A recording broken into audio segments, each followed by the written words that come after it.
Malachie, chapitre 3. Voici, j'enverrai mon messager. Il préparera le chemin devant moi. Et soudain entrera dans son temple le Seigneur que vous cherchez. Et le messager de l'alliance que vous désirez, voici, il vient, dit l'Éternel des armées. Qui pourra soutenir le jour de sa venue? Qui restera debout quand il paraîtra? Car il sera comme le feu du fondeur, comme la potasse des foulons. Il s'assiera, fondra et purifiera l'argent. Il purifiera les fils de Lévi, il les épurera comme on épure l'or et l'argent, et ils présenteront à l'Éternel des offrandes avec justice. Alors l'offrande de Juda et de Jérusalem sera agréable à l'Éternel, comme aux anciens jours, comme aux années d'autrefois. Je m'approcherai de vous pour le jugement, et je me hâterai de témoigner contre les enchanteurs et les adultères, contre ceux qui jurent faussement, contre ceux qui retiennent le salaire du mercenaire, qui oppriment la veuve et l'orphelin, qui font tort à l'étranger, et ne me craignent pas, dit l'Éternel des armées. Car je suis l'Éternel, je ne change pas. Et vous, enfants de Jacob, vous n'avez pas été consumés.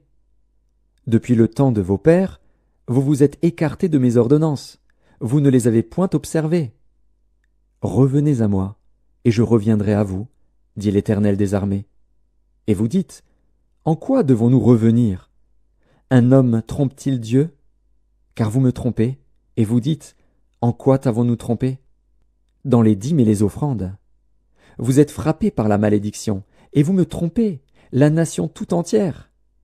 Apportez à la maison du trésor toutes les dîmes, afin qu'il y ait de la nourriture dans ma maison. Mettez-moi de la sorte à l'épreuve, dit l'Éternel des armées. Et vous verrez si je n'ouvre pas pour vous les écluses des cieux, si je ne répands pas sur vous la bénédiction en abondance. Pour vous je menacerai celui qui dévore, et il ne vous détruira pas les fruits de la terre, et la vigne ne sera pas stérile dans vos campagnes, dit l'Éternel des armées.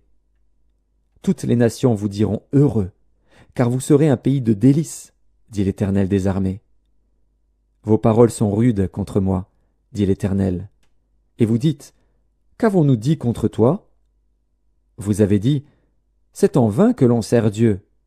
Qu'avons-nous gagné à observer ses préceptes et à marcher avec tristesse à cause de l'Éternel des armées? Maintenant nous estimons heureux les hautains, oui, les méchants prospèrent, oui, ils tentent Dieu et ils échappent. Alors ceux qui craignent l'Éternel se parlèrent l'un à l'autre. L'Éternel fut attentif, et il écouta.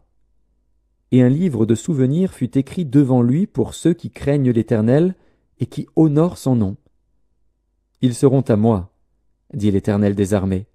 Ils m'appartiendront au jour que je prépare. J'aurai compassion d'eux, comme un homme a compassion de son fils qui le sert.